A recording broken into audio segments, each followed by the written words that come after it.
मनुष्य के जीवन में रोग क्यों आता है, ये प्रश्न उतना ही पुराना है जितना मनुष्य स्वयं है। कोई कहता है रोग शरीर की असंतुलित अवस्था है, कोई कहता है ये प्रकृति का दंड है और कोई इसे कर्मफल मानता है। लेकिन सत्य यह है कि रोग का कारण बहुस्तरीय है। शरीर, मन, आत्मा और वातावरण, ये चारों मिलकर स्वास्थ्य या रोग की स्थिति बनाते हैं। यदि इन चारों में से किसी एक स्तर पर भी असंतुलन हो जाए तो रोग प्रवेश कर जाता है। इसलिए जब हम रोग निवारण की बात करते हैं तो केवल औषधियों पर निर्भर नहीं हो सकते, हमें आध्यात्मिक उपायों की ओर भी देखना होगा। अब प्रश्न उठता है कि आध्यात्मिक उपाय क्यों? क्या ये केवल विश्वास का खेल है या वास्तव में इसका कोई वैज्ञानिक, शास्त्रीय और तर्कपूर्ण आधार भी है? यहाँ हमें गहराई से समझना होगा। सबसे पहले तर्क के आधार पर विचार कीजिए। शरीर में अनगिनत कोशिकाएं हैं, प्रत्येक कोशिका ऊर्जा पर चलती है। जब ऊर्जा का प्रवाह संतुलित होता है तो कोशिका स्वस्थ रहती है, परंतु जब ऊर्जा का प्रवाह बाधित हो जाता है तो कोशिका दुर्बल पड़ जाती है और रोग जन्म लेता है। यह ऊर्जा बाहर से नहीं आती, ये हमारे भीतर से उत्पन्न होती है, हमारी श्वास से, हमारे विचारों से, हमारी भावनाओं से। यदि विचार नकारात्मक हैं, भावनाएं दूषित हैं और श्वास असंतुलित है तो ऊर्जा का प्रवाह रुकता है। यही पहला वैज्ञानिक प्रमाण है कि रोग की जड़ भीतर है और उसका निवारण भी भीतर ही है। अब श्वास को ही लीजिए। श्वास केवल हवा का आना जाना नहीं है। आयुर्वेद और योग दोनों कहते हैं कि श्वास में प्राण छिपा है। यही प्राण शरीर को चलाता है। यदि श्वास गहरी और संतुलित है तो प्राण शक्तिशाली रहता है। जब प्राण शक्तिशाली है तो रोग पास नहीं आता। यही कारण है कि पतंजलि योग सूत्र में प्राणायाम को विशेष महत्व दिया गया। वहाँ कहा गया है, प्राणायाम से मन की चंचलता घटती है और भीतर प्रकाश प्रकट होता है। अब आप सोचिए, जहाँ प्रकाश है वहाँ रोग टिक ही नहीं सकता।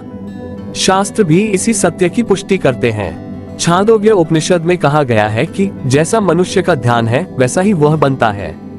यदि मनुष्य अपने मन को रोग पर टिकाएगा तो रोग बढ़ेगा, और यदि मन को स्वास्थ्य, प्रकाश और शक्ति पर टिकाएगा तो वही भीतर से प्रकट होगा। ये केवल उपदेश नहीं है, ये नियम है। आप जब भी किसी बात पर बार बार सोचते हैं तो शरीर उसी अनुसार प्रतिक्रिया करता है। यदि आप भय में जीते हैं तो रोग पनपता है, यदि आप आत्मविश्वास और श्रद्धा में जीते हैं तो रोग मिटता है। यही शास्त्र और तर्क दोनों की संगति है। अब आइए ध्वनि पर विचार करें। ध्वनि केवल कान से सुनने की वस्तु नहीं है, ये कंपन है। कंपन का प्रभाव जल, वायु और यहाँ तक कि कोशिकाओं पर भी पड़ता है।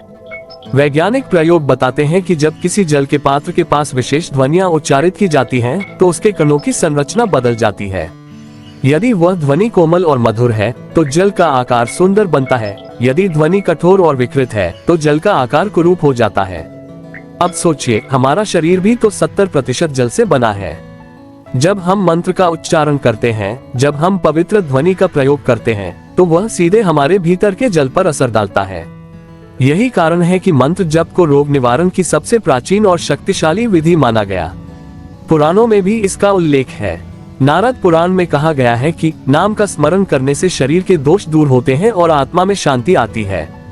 यहाँ दोष का अर्थ केवल पाप नहीं बल्कि रोग भी है, क्योंकि रोग और पाप दोनों का मूल एक ही है, अज्ञान और असंतुलन। जब नाम स्मरण से प्रकाश प्रकट होता है तो असंतुलन मिटता है और रोग भी चला जाता है। अब तर्क से सोचिए, जब हम किसी प्रिय गीत को सुनते हैं तो मन हल्का हो जाता है, चेहरा खिल उठता है। तो फिर जब हम दिव्य ध्वनि का जप करेंगे तो क्या वह और भी गहराई से हमें नहीं बदलेगा? यह अनुभव हर साधक करता है कि जब से भीतर की जकड़न ढीली हो जाती है, सिर का बोझ उतर जाता है और शरीर हल्का लगने लगता है। अब जल की शक्ति पर विचार कीजिए। जल केवल द्रव्य नहीं है, ये स्मृति रखता है। विज्ञान कहता है कि जल अपने संपर्क में आने वाली हर चीज को याद रखता है। यदि आप जल के सामने क्रोध करते हैं तो वह जल विष समान हो जाता है। यदि आप जल के सामने प्रेम और प्रार्थना करते हैं तो वह जल अमृत बन जाता है। यही कारण है कि शास्त्रों में आचमन और तीर्थ स्नान का महत्व बताया गया। जब साधक मंत्र जपकर जल को पवित्र करता है और फिर उसे ग्रहण करता है तो वह साधारण जल नहीं रहता, वह औषधि बन जाता है। ये केवल शास्त्रीय कथन नहीं है, अनुभव भी है। कितनी बार आपने देखा होगा कि जब आप किसी पवित्र स्थान का जल पीते हैं तो भीतर एक अलग ही ऊर्जा आ जाती है। वहाँ का जल केवल रासायनिक तत्वों से नहीं बल्कि श्रद्धा और मंत्र से भी परिपूर्ण होता है। यही रहस्य है कि जल अनुष्ठान का अभिन्न अंग है और यही रोग निवारण में भी कार्य करता है। अब सामूहिक प्रार्थना पर आए। एक व्यक्ति अकेले प्रार्थना करता है तो उसकी ऊर्जा सीमित रहती है, लेकिन जब अनेक लोग मिलकर एक ही धारा में प्रार्थना करते हैं तो ऊर्जा का महासागर बन जाता है। ये केवल भावुकता नहीं, वास्तविकता है। विज्ञान भी मानता है कि जब अनेक लोग एक ही विचार पर ध्यान केंद्रित करते हैं तो उसका प्रभाव वातावरण पर पड़ता है। वातावरण में एक तरह का कंपन भर जाता है। यही कारण है कि मंदिरों, कीर्तन सभाओं और सत्संगों में वातावरण अलग होता है। वहां बैठते ही मन हल्का हो जाता है। रोगी व्यक्ति भी कुछ देर के लिए अपनी पीड़ा भूल जाता है। महाभारत में युधिष्ठिर ने भी कहा था कि संगति में शक्ति है। ये शक्ति केवल युद्ध में नहीं बल्कि साधना में भी सत्य है। जब हम सामूहिक रूप से रोग निवारण के लिए प्रार्थना करते हैं तो सामूहिक ऊर्जा रोग को पीछे धकेल देती है। अब आप कहेंगे कि यह सब शास्त्र, पुराण और अनुभव तो ठीक है, परंतु सत्यता का अंतिम प्रमाण क्या है? तो सुनिए, अंतिम प्रमाण है आपका अपना अनुभव। किसी भी विधि को आप केवल सुनकर सत्य नहीं मान सकते जब तक आप उसे करके न देखें। आप स्वयं श्वास साधना कीजिए, अनुभव कीजिए कि भीतर कैसा हल्कापन आता है। आप स्वयं मंत्र जप कीजिए, अनुभव कीजिए कि भीतर की धड़कनें कैसे स्थिर होती हैं। आप स्वयं जल पर प्रार्थना कीजिए और उसे पीजिए, अनुभव कीजिए कि भीतर कैसी ताजगी आती है। आप स्वयं सामूहिक प्रार्थना में बैठिए और अनुभव कीजिए कि वातावरण कैसे बदलता है। यही अनुभव अंतिम प्रमाण है। यहाँ तक पहुँचने पर एक गूढ़ रहस्य खुलता है। रोग वस्तुतः कोई स्वतंत्र सत्ता नहीं है, ये केवल संतुलन के टूटने का नाम है। जैसे अंधकार का स्वतंत्र अस्तित्व नहीं, वो केवल प्रकाश के अभाव का नाम है, उसी प्रकार रोग का स्वतंत्र अस्तित्व नहीं, वह केवल स्वास्थ्य के अभाव का नाम है। जब साधना से स्वास्थ्य जागृत होता है तो रोग स्वयं मिट जाता है।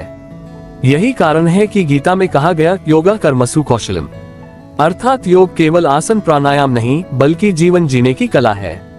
जब जीवन संतुलित होता है तो रोग का प्रवेश ही नहीं होता, और यदि रोग आ भी जाए तो योगमय जीवन उसे शीघ्र ही मिटा देता है। अब तर्क से देखें, कोई व्यक्ति चिंतित रहता है तो उसका रक्तचाप बढ़ जाता है। कोई व्यक्ति क्रोध करता है तो उसका हृदय प्रभावित होता है। कोई व्यक्ति भयभीत रहता है तो उसका पाचन बिगड़ जाता है। ये सब चिकित्सा विज्ञान भी मानता है। और जब ये सब रोग मन से उत्पन्न होते हैं तो क्या मन को साधना से शुद्ध करके इन्हें नहीं मिटाया जा सकता? यही सबसे बड़ा तर्क है। रोग निवारण का यह अनुष्ठान केवल रोग मिटाने का उपाय नहीं है, ये जीवन को ऊंचाई देने का साधन है। इसे अपनाने से न केवल शरीर स्वस्थ होता है बल्कि मन शांत होता है, आत्मा प्रसन्न होती है और जीवन संतुलित होता है। यही कारण है कि शास्त्रों ने कहा, स्वस्थस्य स्वास्थ्य रक्षणम आतुरस्य विकार प्रशमनम, अर्थात स्वस्थ का स्वास्थ्य बनाए रखना और रोगी का रोग दूर करना दोनों ही साधना का उद्देश्य है। और अब अंतिम सत्य, यह अनुष्ठान केवल बाहर की विधि नहीं, ये भीतर की यात्रा है। जब आप इसे बार बार करेंगे तो अनुभव करेंगे कि रोग आपके लिए केवल स्मृति बन जाएगा, वास्तविकता नहीं।